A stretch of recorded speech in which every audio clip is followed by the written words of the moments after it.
ध्यान रखने की बात है। जिसे ढूंढने जा रहे हैं वो बाहर खोजने से नहीं मिलेगा, जिस दिन उसमें खो जाओगे तब मिल जाएगा, क्योंकि वो खो जाने से मिलता है, खोजने से नहीं मिलता।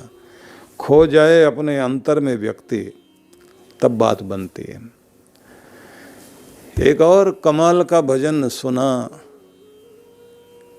कि ध्यानी बनकर गाना।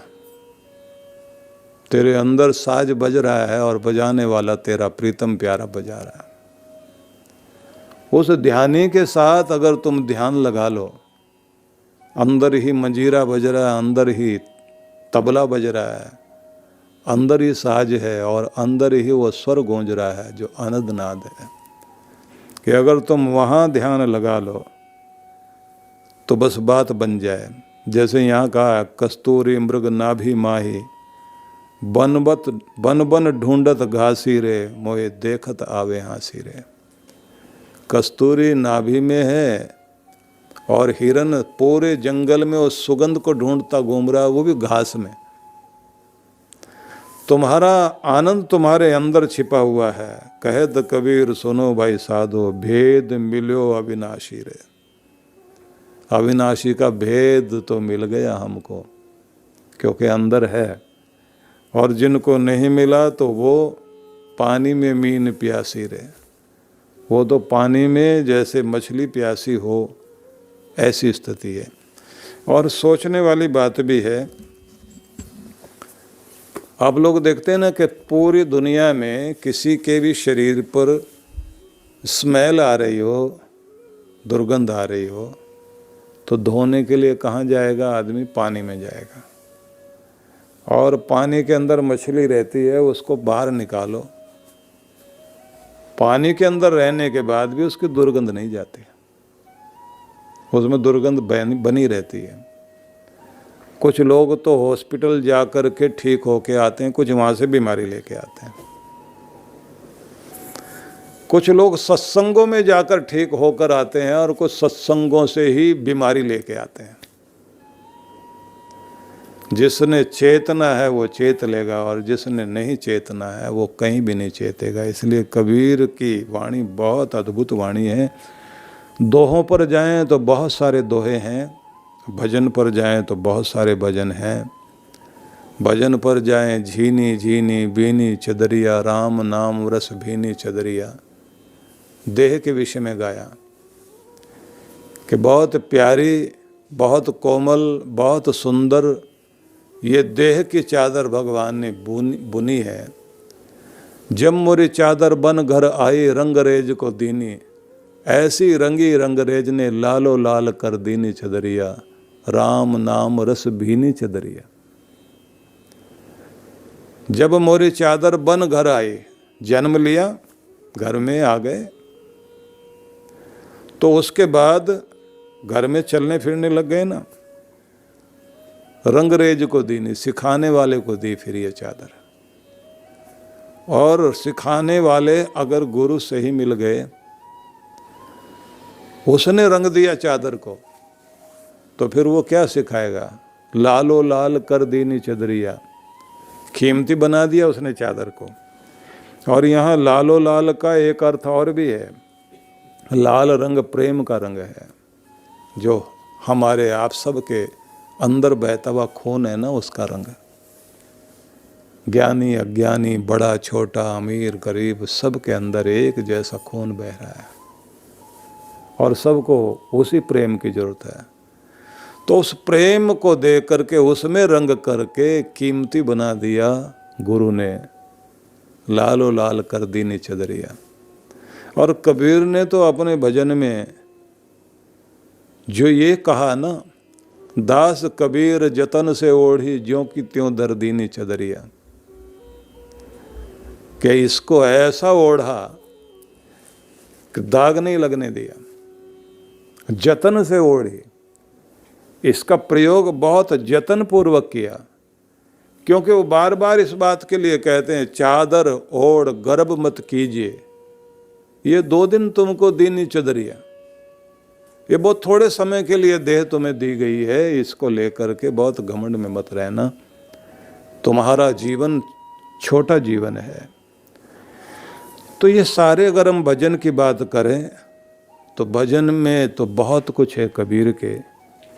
और अगर दोहों को देखें तो दोहों में उन्होंने परमात्मा की तरफ जाने के लिए बहुत प्यारे संदेश दिए। कस्तूरी कुंडल बसे मृग ढूंढे जग माही, ऐसे घट घट राम है दुनिया देखे नहीं। सबके हृदय में परमात्मा है। आदमी बाहर ढूंढने के लिए घूम रहा है। अगर वह अपने ध्यान में बैठना शुरू करे तो अपने परमात्मा को अपने अंदर पा सकता है। और देखिए, परमात्मा से मिलने से पहले, परमात्मा के इस महल में प्रवेश करने से पहले बहुत बड़ा बाग बगीचा है, नंदन वन है, कल्प वृक्ष है। तो उस सब का मतलब क्या है? जो तुम्हारी कामनाएं हैं, अगर तुम सिर्फ कामनाओं के लिए भगवान को भज रहे हो तो तुम्हें नंदन वन मिल जाएगा। जो कामना करोगे, जैसा चाहोगे, सब पूरा हो जाएगा। भगवान की भक्ति से ये भी सब मिलता है। तुम परमात्मा का एक जगह ध्यान करते हुए कल्प वृक्ष के नीचे बैठ जाओ, तुम्हारी सारी कल्पनाएं पूर्ण हो जाएंगी। क्योंकि विभूतियां भगवान सिद्धियां पहले देते हैं, अष्ट सिद्धि नौ निधि भगवान पहले देते हैं। ये सब माया का ही खेल है। और अगर इन सब का त्याग करते हुए आप जो है आगे बढ़ गए तो आखिर में माया जो है सेक्रेटरी है भगवान की, वो परीक्षा लेती है, तरह तरह के प्रलोभन देगी। उन प्रलोभनों में आदमी तब आता है अगर चित्त के अंदर कोई पिछली वासना अंदर रह गई तो आदमी जल्दी बहक जाएगा। और अगर उन सब को त्याग करके आगे बढ़ गया तो फिर परमात्मा का धाम खुलता है। और ये कहा गया है, ज्यों तिल माही तेल है, ज्यों चकमक में आग, तेरा साईं तुझ में जाग सके तो जाग। कि जैसे तिल को देखो, तिल के बीज आप लेके रखते हैं अपने हाथ में तो उसमें कहीं तेल दिखाई नहीं देता, लेकिन जैसे ही विधि से तेल निकाला जाए तो तिलों में से तेल निकलता है। ज्यों चकमक में आग, पहले चकमक होती थी जिससे आग प्रकट करते थे, आजकल माचिस है। तो चकमक की जगह शब्द प्रयोग कर लीजिए, ज्यों माचिस में आग। आधुनिक जमाना है, आगे लोग जो है इसको भी भूल जाएंगे, कहेंगे ज्यों लाइटर में आग। वो लाइटर होता है ना, ज्यों लाइटर में आग। आदमी है वो तो चकमक का नाम बदलेगा ना। कि जैसे ही बटन दबाया तो आप देखते हैं आग प्रकट हो जाती है। माचिस को जैसे ही आप जलाओगे आग प्रकट हो जाती है। कि बस ऐसे ही भगवान चीज़ों में, संसार में, कण कण में बसे हुए हैं और तुम्हारे घट में भी बसे हुए हैं। बस उसको प्रकट करना आना चाहिए। ज्यों तिल माही तेल है, ज्यों चकमक में आग, तेरा साईं तुझ में जाग सके तो जाग। तेरा परमात्मा, तेरा स्वामी, साईं मतलब स्वामी, स्वामी मतलब परमात्मा, भगवान, तुम्हारा मालिक। इसको संस्कृत में एक शब्द से बोलते हैं, स्वामी भी संस्कृत का ही शब्द है। एक शब्द और बोलते हैं प्रभु,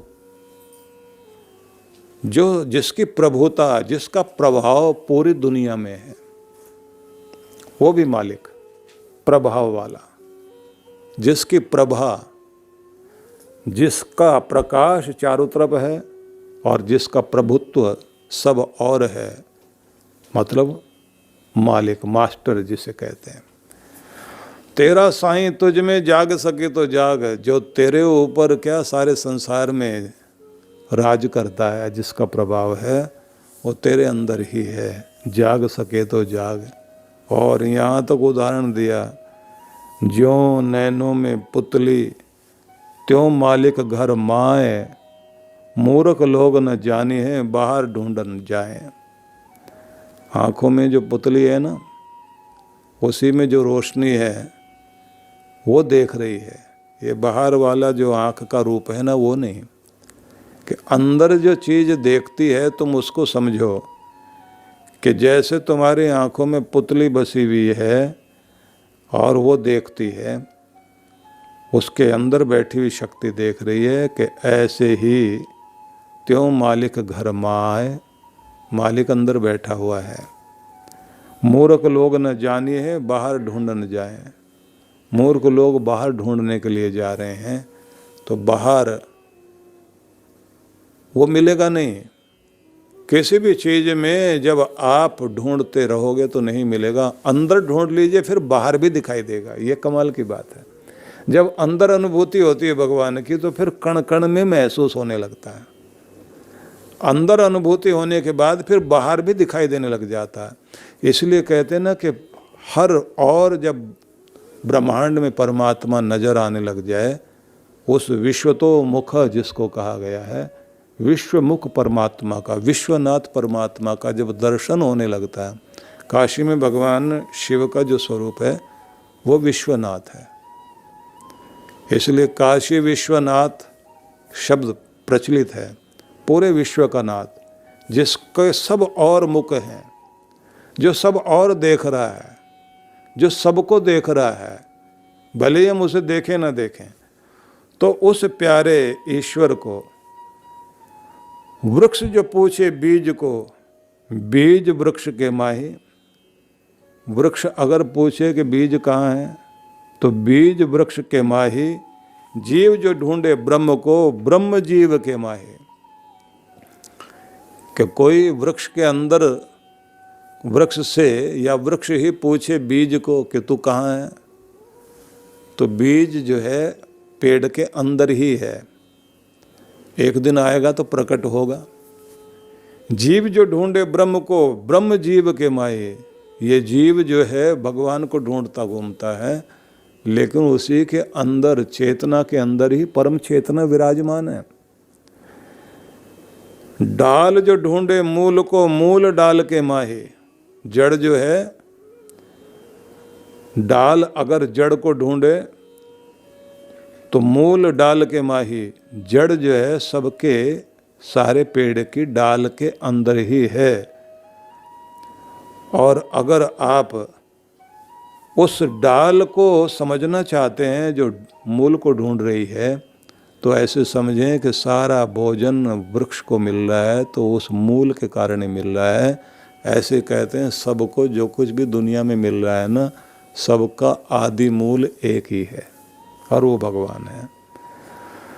तो ऐसा कोई ना मिला सब विधि दे बताए, कवन मंडल में पुरुष है जे रही लो लगाए। ऐसा कोई नहीं मिल पाया जो हमें बता सके कि कौन से मंडल में। सातवां मंडल है ना, कुछ लोग कहते हैं सातवें आसमान में खुदा है, तो सातवां आसमान आपका यही है ना। आप अपनी चेतना को यहाँ तक लेकर के जाएं और वहाँ अपना ध्यान लगाएं, तो यहीं पर उस परम पुरुष को देखा जाता है। और गुरु उसकी विधि बताते हैं, क्योंकि उसी देश में हम लोगों ने जाना होता है। एक जगह कबीर ने और कहा कि वो भौरा है जो बाड़ी के अंदर, बगीचे के अंदर जगह जगह जा कर के रस ढूंढने की कोशिश कर रहा है और भटक करके कांटों में खो जाता है। लेकिन एक हंस है, उड़ान उड़ रहा है और कहाँ जाना चाह रहा है, बोले वो अपने मानसरोवर में, कैलाश मानसरोवर में जाना चाह रहा है। जहाँ से आया था वहाँ मिलना चाहता है। कि वो हंस कोई और नहीं, तुम्हारी आत्मा है। जागृत हो जाए तो ये उस परमात्मा तक ही जाने की कोशिश करेगी। और अगर हम मन को देखें तो मन तो भौरा है, वो जगह जगह के फूलों के पास जा कर के रस लेने की कोशिश करता है और कांटों में बिंद करके ख़त्म हो जाता है। कि ऐसे दुनिया में कांटे बहुत हैं, दिखाई देता है रस, रस के पीछे है कांटे। हम वासी उस देश के, जाति पाति कुल नाही, शब्द मिलावा हो रहा देह मिलावा नाही। उस देश के, उस साम्राज्य के स्वामी हैं हम लोग, जहाँ के लिए दुनिया में आए वहाँ के रहने वाले हैं। वहाँ कोई भेद नहीं है, न जाति का, न पाति का, न कुल का, न किसी पद का। बस वहाँ तो एक ही बात चलती है, शब्द ही मिलाएगा। परमात्मा का नाम, गुरु का दिया हुआ नाम उस भगवान से मिलाएगा, और कोई चीज़ वहाँ नहीं मिला सकती। इसलिए नाम का सहारा ले सको तो ज़रूर लेना, लेकिन एक बात ध्यान रखना, वहाँ जाना, वहाँ मिलना, वहाँ ठहरना आसान बात नहीं।